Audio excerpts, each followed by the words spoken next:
On one summer's morning, I carefully did stray down by the walls of Wapping, where I met a sailor gay, conversing with a young lass who seemed to be in pain, saying, "William, when you go, I fear you'll ne'er return again.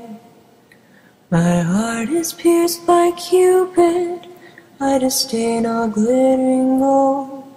There is nothing can console me but my jolly sailor bold."